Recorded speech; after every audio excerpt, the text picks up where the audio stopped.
Welcome to Tucker Carlson Tonight. This is a Fox News Alert. One of the most extraordinary moments in the history of social media is unfolding right now as we speak. And it began when Elon Musk took control of Twitter. When he bought the company, he promised to reveal its corruption, the extent to which Twitter had engaged in politically motivated censorship, including the unlawful, the illegal censorship of American citizens at the direction of the U.S. government.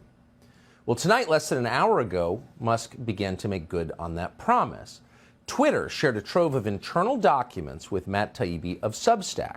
Those documents are coming out again as we speak, and what they prove so far is very serious. Those documents show a systemic violation of the First Amendment, the largest example of that in modern history. These documents show that, among other things, political officials in the Democratic National Committee were directing censorship at Twitter ahead of the 2020 election. One Twitter official wrote on October 24th, 2020, that he had received, quote, an additional report from the DNC.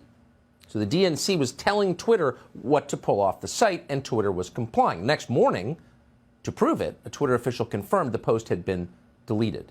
I grabbed the first one, that Twitter employee wrote. Twitter is also following instructions directly from the Biden campaign in the final days of the presidential campaign. One of the documents proves that officials on the Biden team routinely directed Twitter to remove posts that reflected poorly on Joe Biden. Quote, more to review from the Biden team, read one internal email from a Twitter employee just days before the 2020 election. That email included a list of several Twitter accounts that had criticized Joe Biden. The reply, quote, handled. We just checked.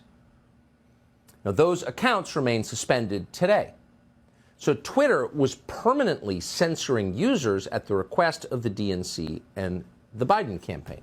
That is new. Many suspected it. Now it has been absolutely confirmed by internal documents. And, of course, the New York Post Twitter account was banned. Why? Because they had a story that might have changed the outcome of the 2020 election, and Twitter knew that perfectly well. They had accurate information about Hunter Biden's laptop. The Post's reporting directly implicated Joe Biden and the Biden family in an ongoing scheme to sell influence, to leverage Biden's job as a government official, to sell the prestige and the power of the U.S. government to China and Ukraine. That scheme, that ongoing scheme that unfolded over years, made the Biden family millions of dollars. 10% of that money was reserved, as you know, for the big guy, meaning Joe Biden. So that was information that might have changed the outcome of the election, and that is precisely why Twitter prevented its users from reading it. Twitter went so far as to block its users from privately sharing the New York Post story on Twitter direct message. So anyone attempting to share the story about Hunter Biden's laptop was told it was unsafe. Now, that measure, preventing users from sharing information privately, is something that Twitter reserves in normal circumstances only in the most extreme cases, Taibbi writes, like stopping the transmission of child pornography. But in this case, information that might have hurt Joe Biden's chances of becoming president were invoked. And they were applied even to the sitting president's press secretary, Kayleigh McEnany. Internally, Taibbi writes, quote, the decision was made at the highest levels of the company, but without the knowledge of CEO Jack Dorsey, with former head of legal policy and trust, Vijaya Gotti, playing a key role. All suspected, now confirmed. Now, in public, Twitter and its many allies and the rest of the media claimed that the New York Post story violated the hacked materials policy that Twitter had on its books. But internally at Twitter, everyone understood that was just a pretext. The laptop had not been hacked, and it wasn't of Russian origin. And by the way, as of right now, it's 8:04 Eastern Time. There is no evidence in this ongoing thread from Matt Taibbi that Twitter had received confirmation from the U.S. government even that the laptop was fake or from Russia. They just made it up.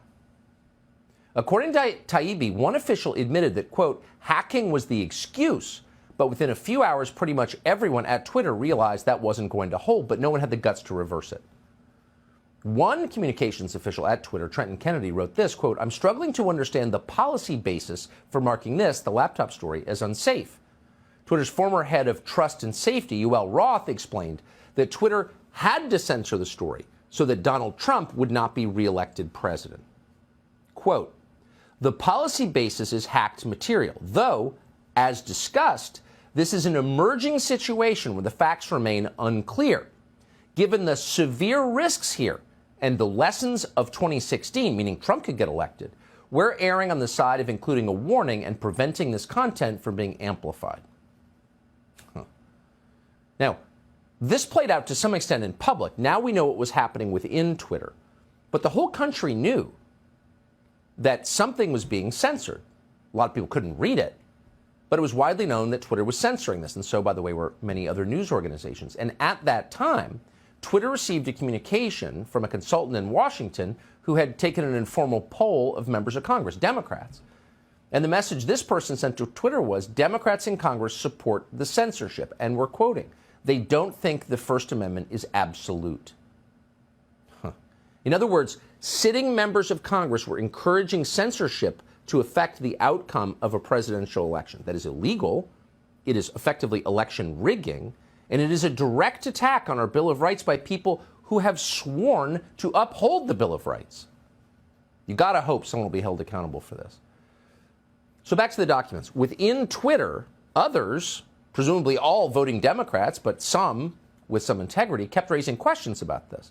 Former Vice President of Global Communications, Brandon Borman, asked, quote, can we truthfully claim this is part of the policy? In other words, is this consistent with the rules? Then the general counsel of Twitter, Jim Baker, that would be the former FBI general counsel, who was directly involved in the FBI's interview with Michael Flynn when his life was destroyed for political reasons, signed off on the continued censorship. The former FBI official signed off. Quote, caution is warranted, said Baker. Let's hope we hear from Mr. Baker in a congressional hearing very soon. So throughout all of this, the record shows, at least as of right now, only one elected official in the entire Democratic Party, that would be Ro Khanna of Silicon Valley, a Democrat, voicing any concern at all. So Khanna reached out to Vijaya Gotti, and here's what he wrote. This seems to be a violation of the First Amendment principles. And I say this as a total Biden partisan. But he was completely blown off by Vijaya Gotti. By the way, good for him. He's a liberal, too, but apparently sort of a real one.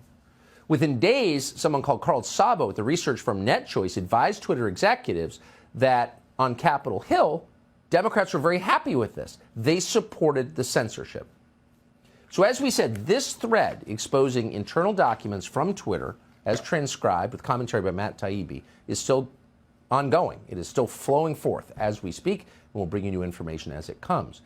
Subscribe to the Fox News YouTube channel to catch our nightly opens, stories that are changing the world and changing your life. From Tucker Carlson tonight.